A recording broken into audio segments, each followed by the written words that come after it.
Chapter 23, the last chapter of Secrets of a Sun King. Just because we'd broken the curse didn't mean the world made sense again. If anything, for a while at least, life got more complicated.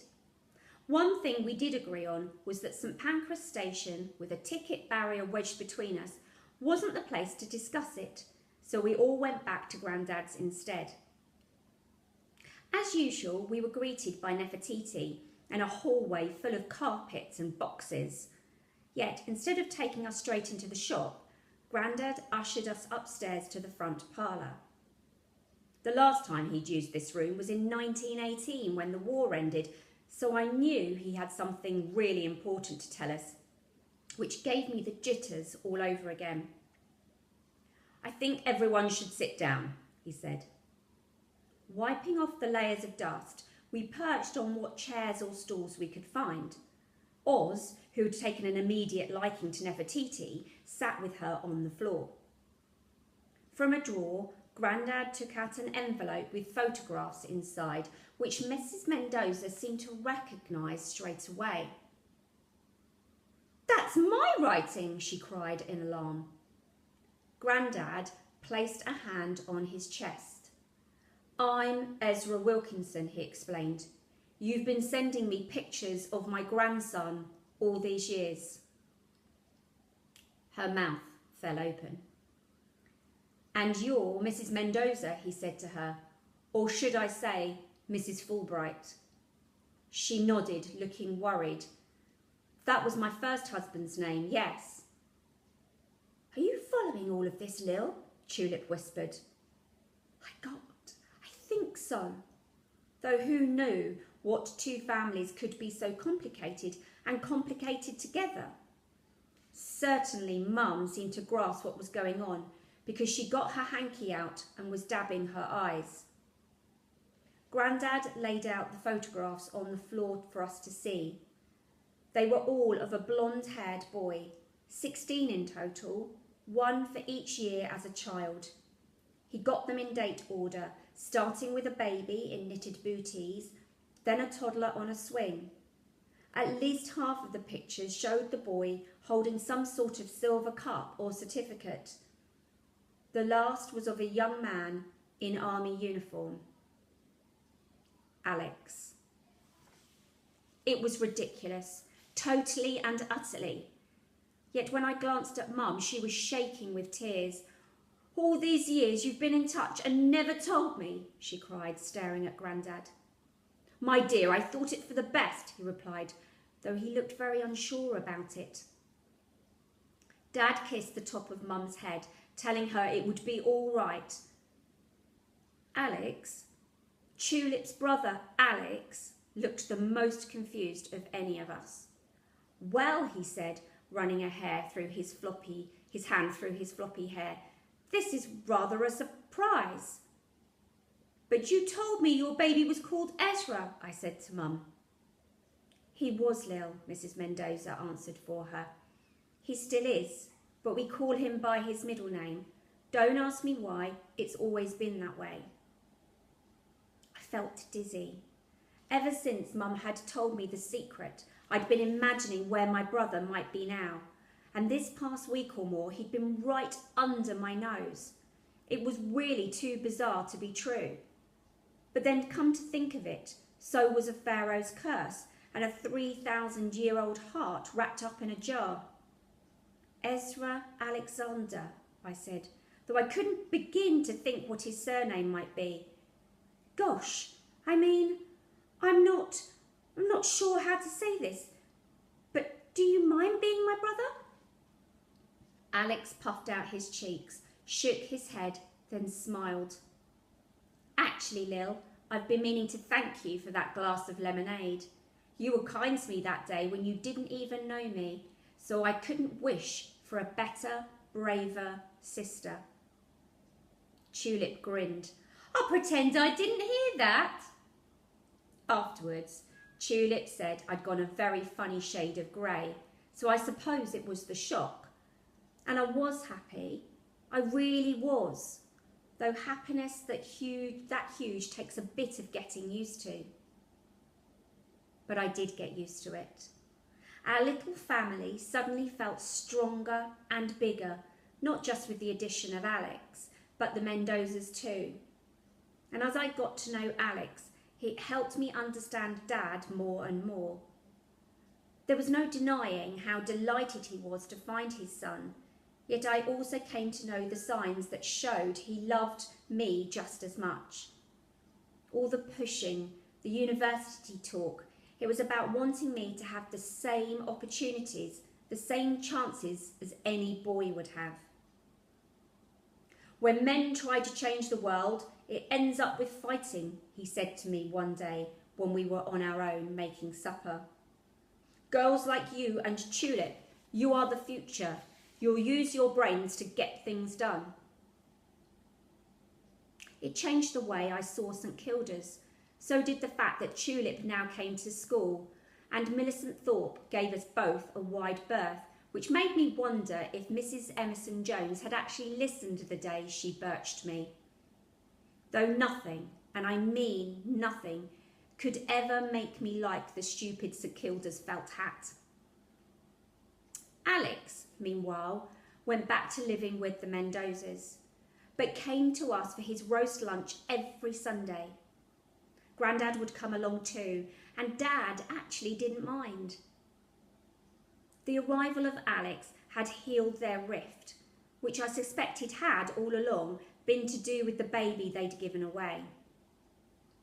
Perhaps if Grandad had been here and not in Egypt at the time, things would have worked out differently, but we'd never know. It was funny seeing us all together, squashed in our little kitchen. Alex, whose good looks I assumed came from Mrs Mendoza, were in fact a dead ringer for Dad. His blue eyes were the same shade as Mum's and Grandad's, though Alex swore he looked just like me. I never thought of myself as this haired or that eyed, or whether I was half presentable in the face department, but even I knew that being likened to Alex wasn't going to be bad news by anyone's stretch. And when my parents sat in their chairs each night by the fire, they looked different too. Like a weight had lifted or a window had opened. They looked happier than they had ever done. It was our kitchen table a few months later that I heard the latest report from Egypt. That poor man, Mum muttered from behind the newspaper. I assumed she meant Mr Carter, who'd made the headlines again recently when a bust of Tutankhamun was found hidden, all boxed ready, as if someone was planning to ship it out of the country. He faced suspicion, it seemed, at every turn. Don't feel sorry for Mr Carter, I said, finishing the last of my toast and getting up from the table. These days, I walked the last bit of the route to school with Tulip and didn't want to be late. It's not him this time, love, Mum showed me the headline. Pharaoh's curse claims Carnarvon. Underneath, I read the shocking news of Lord Carnarvon's death in Cairo. In weakened health anyway, due to the stresses of the dig, he'd cut open a mosquito bite on his face while shaving. The bite got infected and he died of a fever a couple of weeks later. It was a sad end to his big, expensive dreams, and strange how the bite sounded rather like the one Lysandra had mentioned on Kiki's face. In the news piece, which was made of the curse and how random people, reporters, writers and actress had predicted Lord Carnarvon's death in the weeks beforehand, all because he'd disturbed a pharaoh's rest. For most readers, it was probably a silly, sensational twist to a rather tragic story. But it sent a little warning shiver across my skin. Grandad, I suppose, might have got better anyway, though it wasn't a risk I'd ever wanted to take. We'd been right to fear the curse. One Saturday, when life had settled into its new rhythms, I went to the British Museum with Tulip and Oz. It was a fine, sunny day, so we decided on a picnic lunch. Oz, I noted, was wearing an enormous overcoat. "It's so cold today," he said dramatically, rubbing his arms. It really wasn't. It was another of Oz's quirks, and I'd grown used to them by now. We were meeting Alex, who'd recently got work in the Egyptian rooms, writing up Professor Hanawati's research findings. Since the professor's death, the museum had acquired most of his papers, including notes that documented his finds, though we were glad to know there was no mention of an Anubis-headed jar. Waiting for Alex's lunch break to start, we strolled through the Egyptian rooms. As ever, I felt at home here and was glad that such places existed so we could learn about the world and the people who lived in it. The gold breastplates, the clay pots, the mummified pets all had stories that we could only guess at. That was part of the mystery. So were the things we'd never dug up, never seen. We didn't have to understand everything at all costs. There was plenty of our own stories we still didn't know, like why Maya chose for the light to flood Kiki's tomb on that particular day, or why Pepe had named his camels after a movie star, or what was going on in Alex's mind when he went to America after the war instead of coming home. Even things like why the Washington Post never chased Mrs. Mendoza for her travel expenses incurred on a trip for 4 to Luxor. As Grandad himself would say, some things were best left alone. Mr. Carter didn't agree. In the Valley of the Kings, he'd now started emptying King Tutankhamun's tomb in earnest. But after Lord Carnarvon's death, his relationship with the Egyptians, already tense, got even trickier. Or maybe it was the curse having its final say. The story, though, still captured people's imagination worldwide.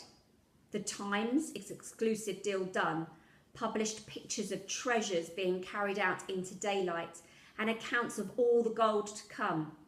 Everyone knew about it, talked about it. The Egyptian rooms were busy like never before. To me, it was still an intriguing tale, but now I was aware of a different side to it. It lost some of its shine. Knowing Kiki, Lysandra and Maya were at rest, that to me was the real story, and it was worth more than gold. When Alex finally appeared for his lunch break, sandwich packet in hand, we agreed to go to Russell Square, where we hoped the grass would be dry enough to sit on. What's more, between us, we had a brilliant selection of cakes and sandwiches, so tasty that even Oz couldn't resist a nibble. The reason for this huge overcoat also became clear when it started moving of its own accord. I stopped chewing. "I say, Oz, you haven't brought the cat along, have you?" Nefertiti's head appeared by way of reply. We all pretended to be shocked, but the two had become pretty inseparable since that day in Grandad's front parlour. Oz had been going there regularly for tuition, which suited such a pair of history buffs very well indeed. "Your Grandad didn't mind," Oz said, "and Nefertiti certainly didn't." The picnic was soon gone, but the afternoon stretched before us, warm and lazy. Alex was the first to start gathering his things. "Lunch hour's over, I'd better get back." "Stay another 5 minutes, please," I pleaded. "Yes, do," agreed Tulip. "It's too nice to be inside." Oz nodded. Nefertiti meowed. Alex grinned. "All right, 5 minutes it is." It had taken a long, dusty journey to get to this moment. Sometimes, even now, I just had to pinch myself. If the ancient Egyptians were right, and this life was our practice run for the next, then that was fine with me. My heart was here, in its rightful place. So we sat, friends, brothers, sisters, and a Siamese cat, for a little longer, all together, with our faces turned to the sun.